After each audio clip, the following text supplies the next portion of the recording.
Sta, how about this weather we're having and driving to Iowa City in? This is the bleakest whiteout kind of a winter that I have ever seen in Iowa.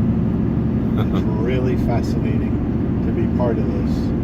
The temperature outside is -2 below zero. This is the warmest part of the day, and we're in the middle of the Polar Vortex that's been beating us terribly hard for the last 48 hours, with temperatures as low as 25 below zero before the wind chill. And the wind blowing the particles of snow across the road is so, like, transcendental and surreal. It's so surrealistic. It's unbelievable. Everything is frozen in a deep, deep freeze. Product of global warming. They don't tell you very much on the news, but the hot air from global warming has moved itself into the Arctic Circle and displaced the cold air up there so that it had to move over the continents. It's pretty amazing how it happens. Now, how about the fact that this snow is blowing, what did you say, from... It's blowing from east to west, which means that it's still in a counterclockwise circle for the jet stream. To the jet stream.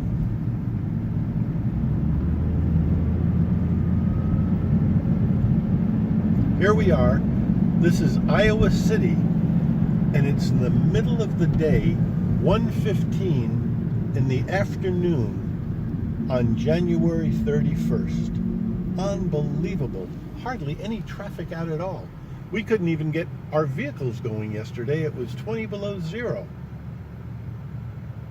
And how exactly does this tie into global warming? Well, the weather at the equator heated up, and it moves north because hot air rises. So it goes to the coldest spot on Earth, which is like a deep depression when you talk about temperature. We all know that if you have an air conditioner in the room, the cold air falls to the floor and the hot air rises towards the ceiling. Well, the Earth is the same way. The hot air rises up to where it's the coldest, and the cold air falls down to the mid-temperate zones to make room for the hot air that's above it on the Arctic Circle. And what likely happens once the last of the Arctic ice melts this summer or next summer? We won't see this. There won't be any cold air at the Arctic Circle. The Arctic Sea will be unfrozen, and there won't be the kind of jet streams that maintain weather sufficient for planting and growing crops in mass and harvesting grains. All of that requires a dependable jet stream weather pattern. And this is a product of the distortion that the jet stream is experiencing, because it should never be coming down here this cold. And so in the summertime, it won't be bringing the rains on time, the dry periods on time. It won't be producing the periods in the end of the summer so that we can have a harvest. Everything will be a mumble-jumble mix-up, mismatch. And we'll have to scramble around, and we won't be able to grow grains in mass in the northern hemisphere, and that shuts down the ability to put food on the shelves. That turns off our work ethic around the planet. People don't work really hard when they can't feed their families. Look what's happening in Venezuela. It's exactly the same for a different reason. The society is collapsing because they can't feed their families. Well, we can expect that all around the world as the weather changes stop grain production at large quantities. And that could happen as short as 10, 12, 18 months, 24 months. Nobody knows exactly when, but we know it's about to happen. And the theory is, as soon as the Arctic ice melts, we either have one more summer after that with no harvest, or perhaps another year. We don't know, but it's really close. And what were you saying about the Arctic ice being like your glass of lemonade? Well, when we have an ice cube floating in our drink, the ice is constantly absorbing the temperature that the fluid is trying to increase because it's exposed to the temperature of the room. And the room's warming up the fluid, but the ice, by melting, absorbs the temperature of the room and keeps our drink cool. When that ice cube melts, within minutes, the whole glass warms up because the ice was taking all of the heat out of the drink and converting itself to a fluid. And as soon as that ice is gone, there's no really large resource left in the glass to absorb the temperature of the heat. So the whole drink warms up to room temperature very, very quickly. And exactly like that, the entire surface of the Earth is going to warm up as soon as we lose the ice in the polar regions on the northern hemisphere.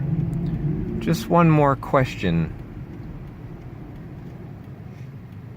Why does Dr. Guy McPherson, who's studied the evolutionary biology of species and what brings them into proliferation and what causes their extinction, why does he say, after all of his research, that only love remains?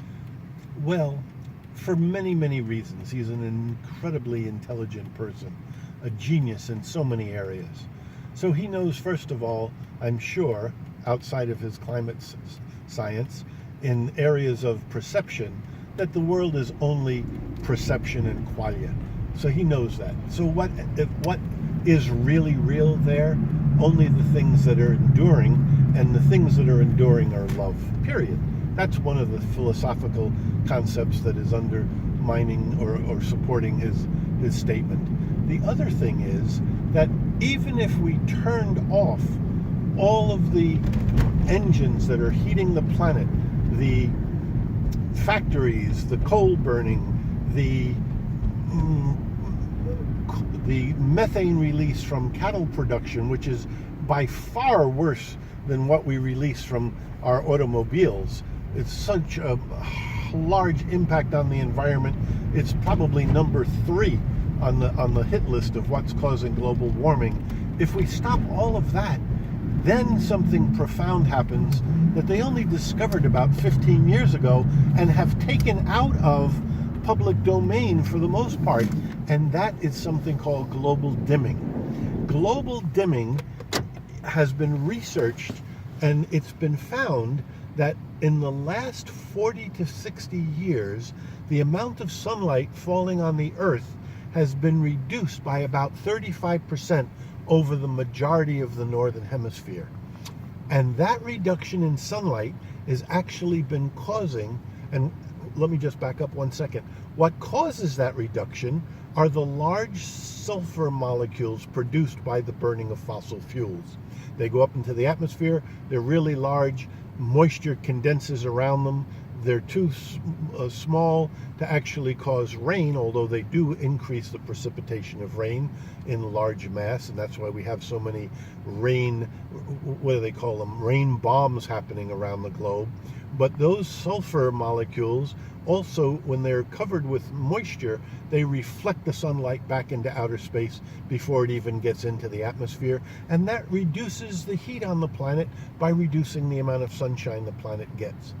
When we turn that off by the cessation of burning of fossil fuels and of coal and all factory work and stuff, when we turn off that introduction of large sulfur molecules into the atmosphere, they tend to fall out of the atmosphere very rapidly, and when they fall out, there's nothing to reflect the sunshine out away from the Earth, so the Earth increases rapidly in temperature gain, as much as 2 or 3 degrees centigrade within a month and a half of stopping or slowing down the economies of the world and mass production and the burning of fossil fuels.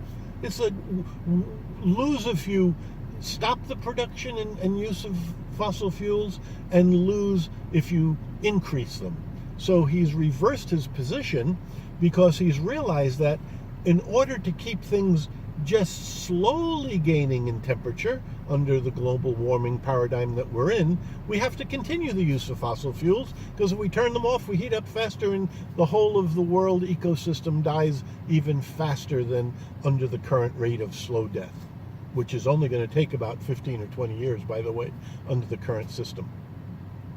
That answer your question? Wow. So we could follow up McPherson's statement that at the end of civilization only love remains, and we can say, as we approach the coming transition, only consciousness remains. Only consciousness. And what is consciousness?